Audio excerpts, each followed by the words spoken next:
thank you for watching my channel today. My name's Sarah and my channel is called Your Tree Shelf. Today I'm filming one of my favourite videos to film, which is my top books of 2020. And I read, I think it was a total of 85 books last year, which is my record ever. So when before I started doing booktube, I only used to read about 25 books a year, and then it went up to 50 when I started doing booktube.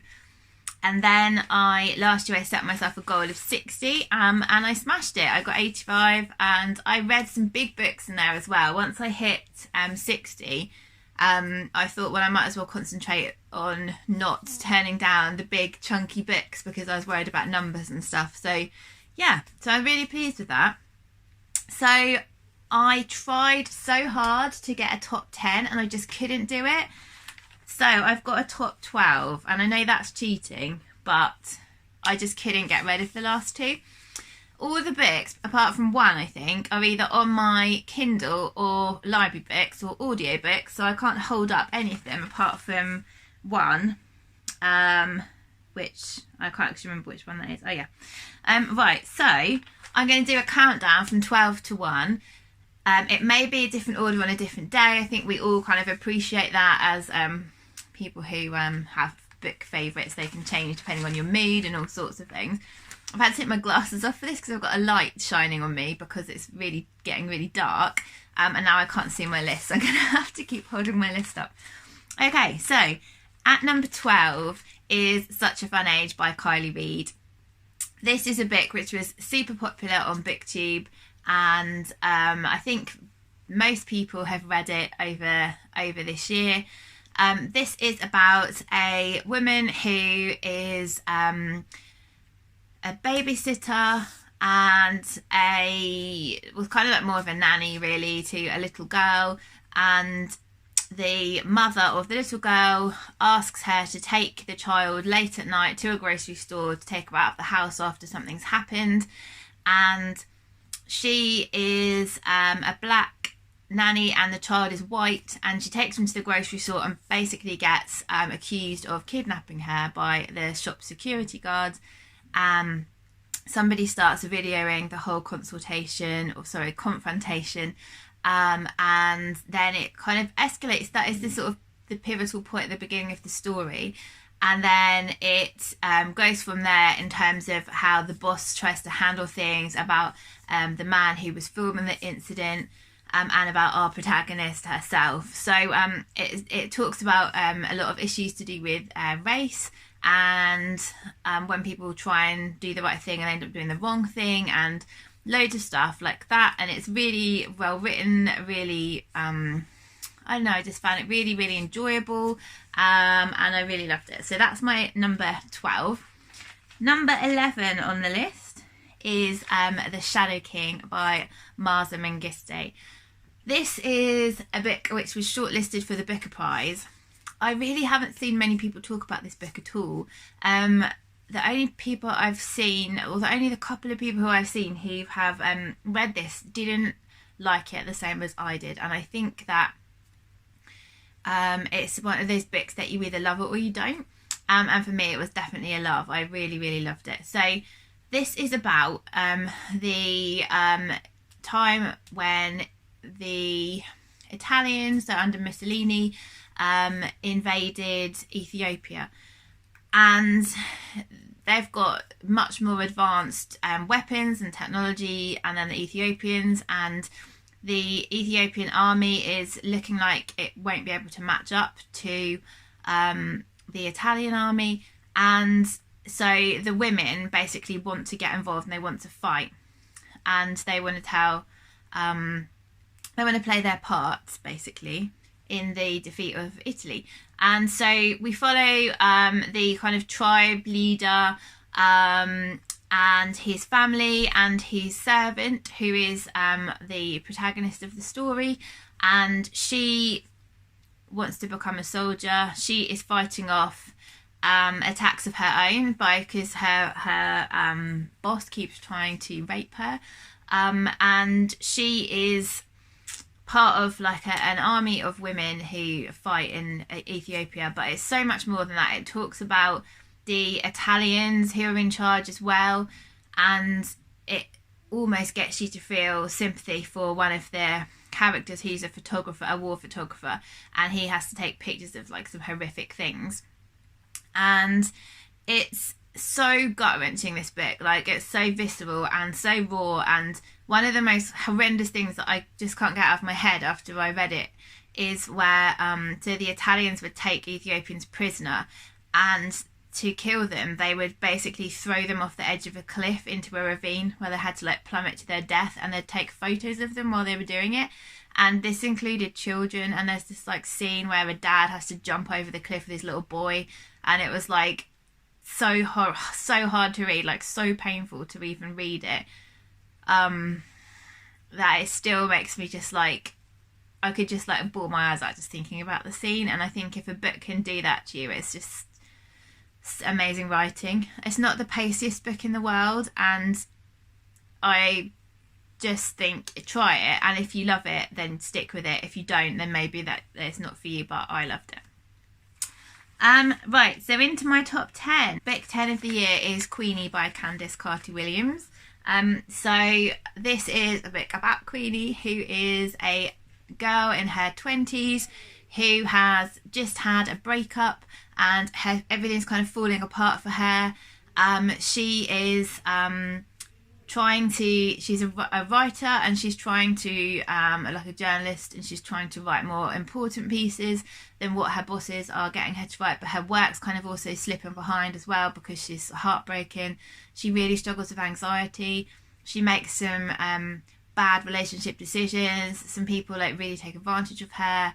But it also focuses on this like relationship she has with her grandparents, which is really lovely to read about, and also culturally how her family feel about like mental health problems and anxiety. But also she has this WhatsApp group called the Corgis, which are her friends, and that you sort of see the WhatsApp conversations on there as well. And she has quite a diverse group of friends, and the conversations are like really lovely and funny to read. So it's about sort of female friendship and relationships and anxiety and career and different stuff like that.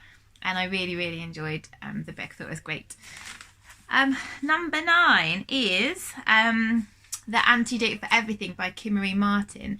So this is written by a doctor. So Kimmery Martin is a doctor in America. And this is the story of Jonah and Georgia, who are both physicians, or Georgia's a surgeon and Jonah's a GP in the States. And they're working for a private clinic, which is paid for by one of the mega churches.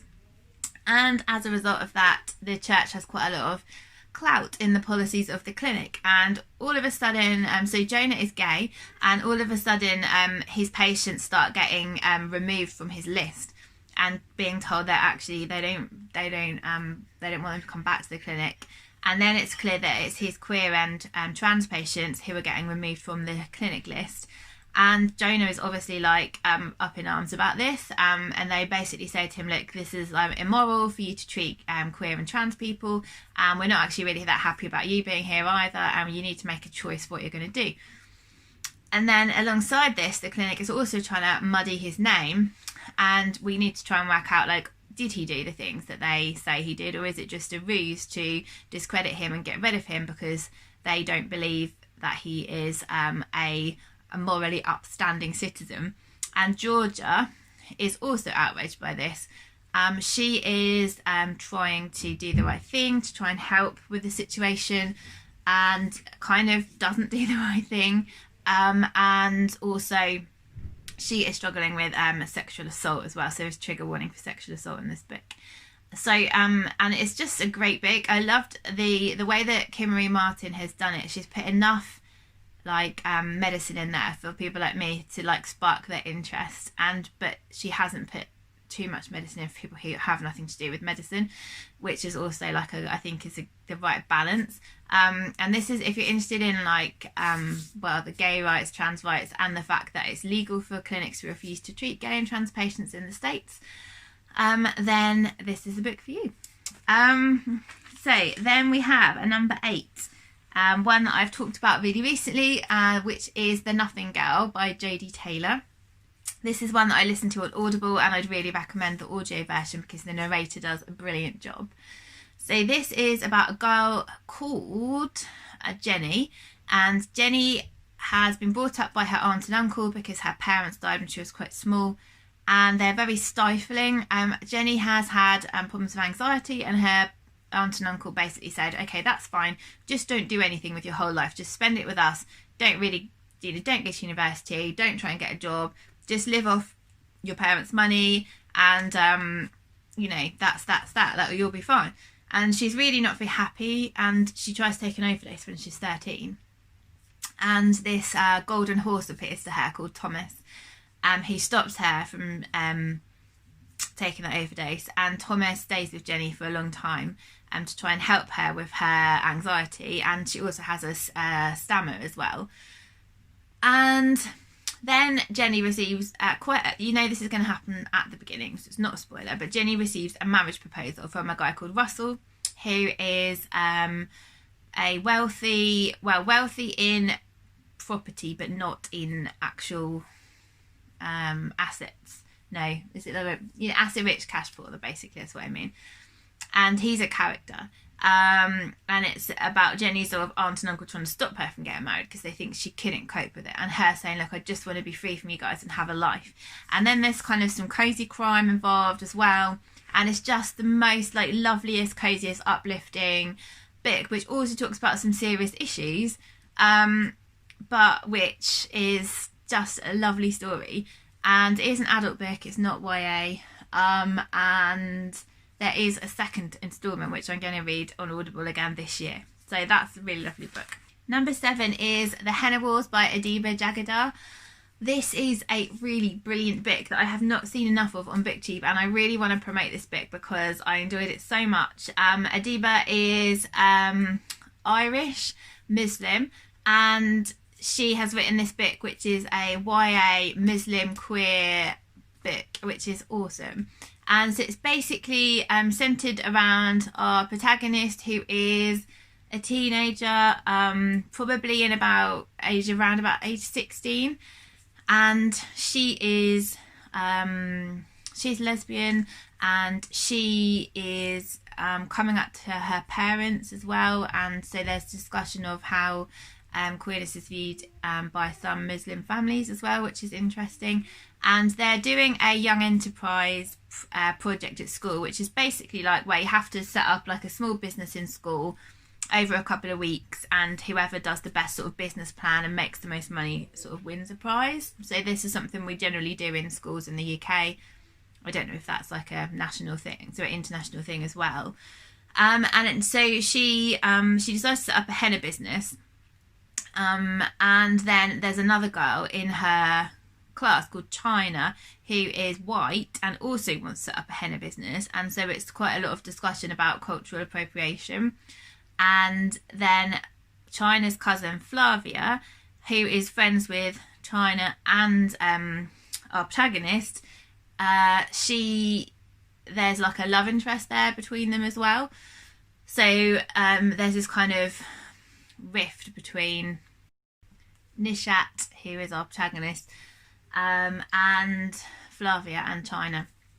And so it's really a really brilliant book. So it addresses several sort of serious themes. It also addresses bullying and friendship and family, and cultural appropriation and queerness and religion, and it's just really, really good, and I loved it. I raced through it. It was such a great book. I believe it's her debut, and so I would really definitely read anything that she writes next. It was great.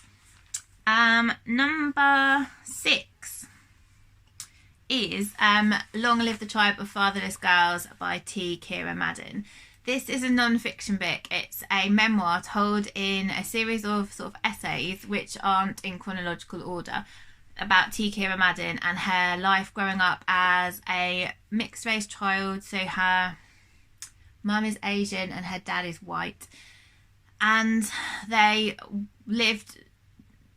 kind of gone between wealth and not being wealthy anymore. Her parents, she had quite an unstable childhood. Her parents had mental health problems and also problems with cocaine and alcohol, and she has a really close relationship, especially with her dad. but it's in a relationship which isn't always like healthy. There's times when she gets left while her parents are sort of having drink and drug binges and stuff, and she experiences sexual assault. She experiences a lot of racial bullying as well, and she talks about how her life sort of changes as she grows up, and how her life is now. And it's just like the essays are so well written. It's really stuck with me. Like, I read it like quite early on in 2020, and I can really sort of still get the feelings that I felt while I was reading the memoir. It's not depressing to read. It might sound like it is, but I didn't find it depressing to read. And I just think her writing was so on point, and just, you really sort of felt like you got a real good measure of what it was like for her growing up, and also how close she was to her family at the same time, and that sort of juxtaposition of the two.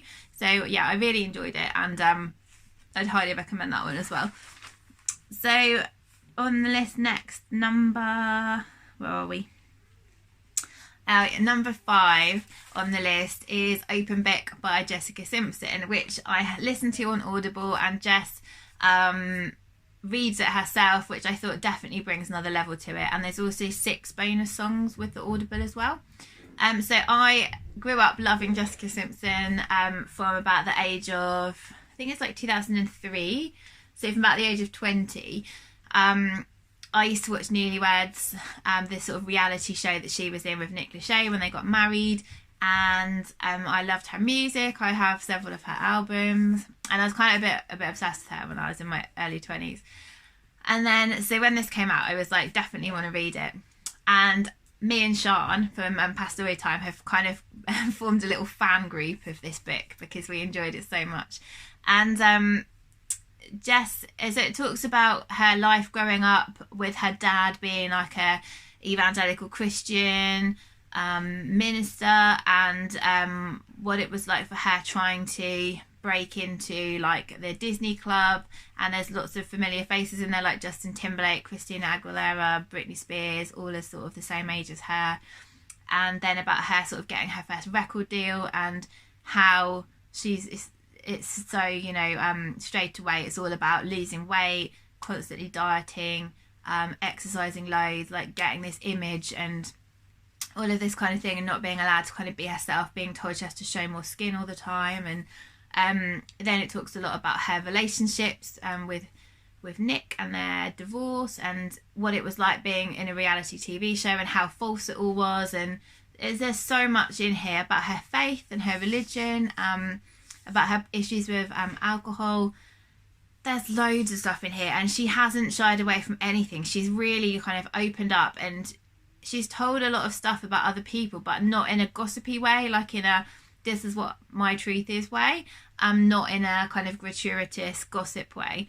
And I really think she's an amazing person. I really enjoyed this. Like, I just thought it captured her essence really well. If you have any interest in reading a celebrity memoir, then I would absolutely recommend this one to you, especially if you're a Jessica Simpson fan. And okay, so number 4, we have the one book that I actually have, which is Testament of Youth by Vera Brittain. So this book is a chunkster. This is about 700 and something pages, 660 pages, and this is a memoir of Vera Brittain's time as a nurse in World War One. So it's written in 3 different parts. The first part is her life before the war, when she's fighting really hard to get a place at Oxford University, when her family, especially her dad, believe that, you know, it's a woman's job to get some degree of education, but then it's kind of pointless after that because you're just going to get married and have kids and you don't really need an education. And why would you want to go to university?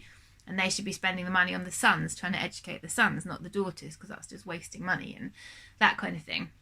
So she fights for this place at Oxford and gets one, and then she starts, and then war breaks out, and she sort of feels like she can't. Her brother and his best friend are going off to war, and she feels that she can't just stay and study. She needs to do something, so she signs up to be a volunteer nurse.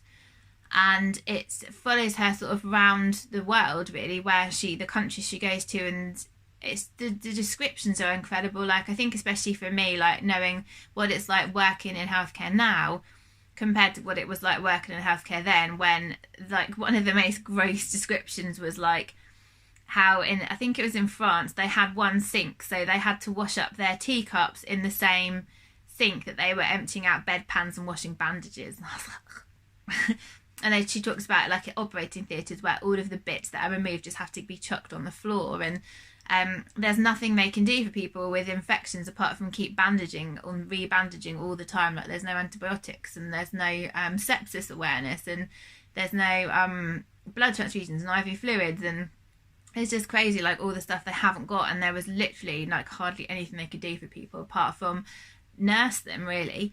So then the last section of the book is about her time after the war up to, and her writing career. I can't remember how old I reckon she's probably about 30 when the book finishes, something like that. And then she's got another 2, I think, Testament of series out, which I will endeavour to read in the future. But the writing, she can really write. Like, the writing's wonderful, the descriptions are wonderful, like how they kept going, you know, especially like what it's like for us with the COVID pandemic at the moment, and times that by, you know, 4 years of much more horror. This is like an incredible book. So we're into the top 3, because I haven't got my glasses on, I can't see how long this is, so I hope it's not too long, but you have to give credit to the books that make it, you know, onto this list. So number 3, okay, number 3 is the third in a trilogy, but I'm really, really recommending the whole series. So yes, this is number 3, so I can't talk about it too much, but start with this series because it's phenomenal. So this is Still by Kennedy Ryan, and this is a series of books. There's I can't remember which order they're going, but there's Flow, I think, is the first one, then Grip, and then Still.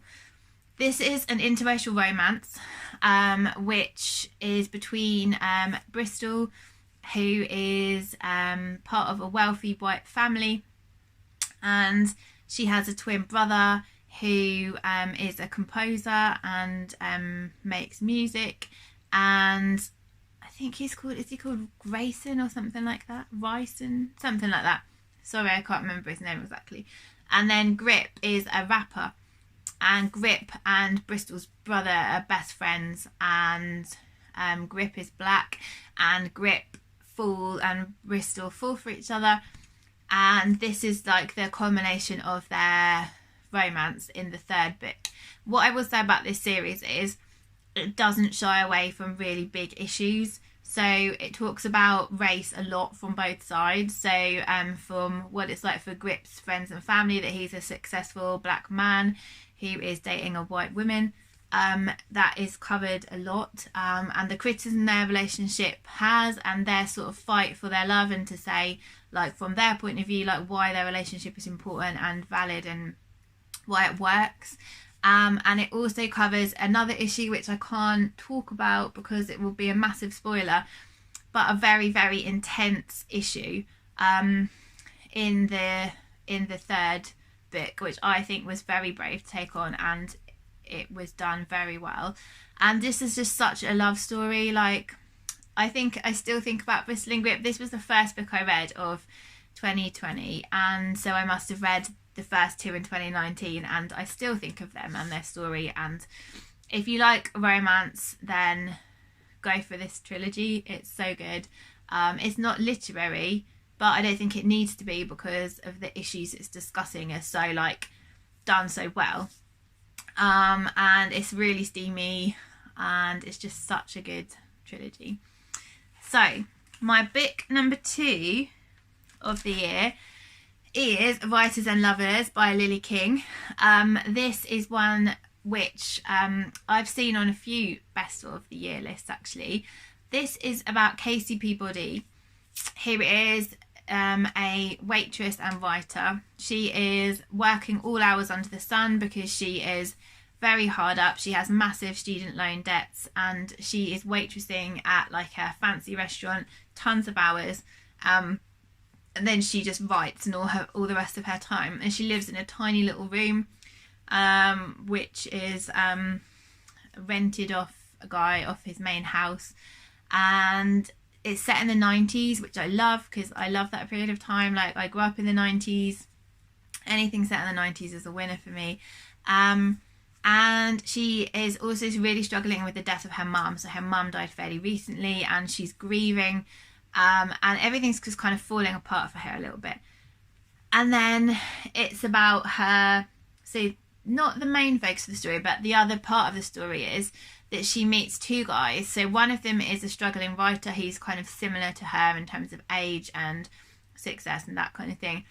And the other guy is a published, successful writer. He's older and he has two boys, and he's a widower.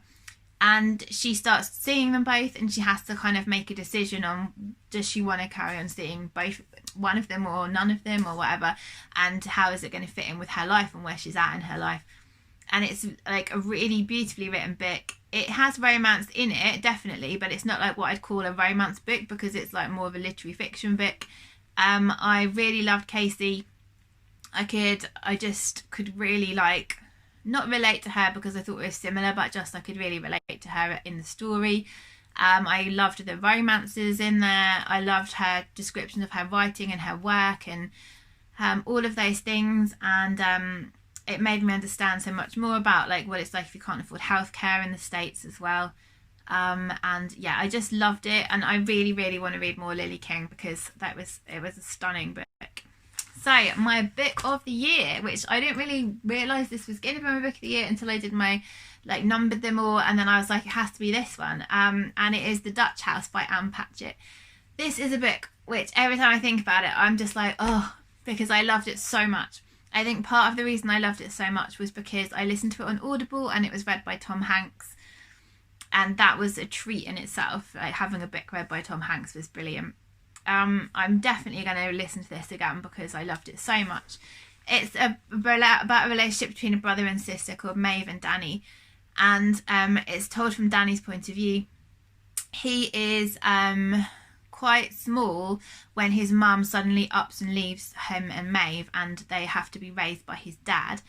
And they live in this amazing house called the Dutch House, which is like a really beautiful sort of house, which was designed by, I think the people who lived in it before them were Dutch, and that's why it's called the Dutch House. And it focuses on like the relationship between Danny and his dad. He was like a property developer who's worked his way up enough to buy this house, and about Danny's ambitions to be a property developer. And then Danny's dad remarries a woman called Andrea, which changes everything, changes all the relationships. It changes how Maeve and Danny are treated. It changes their future plans, their career plans, their life plans.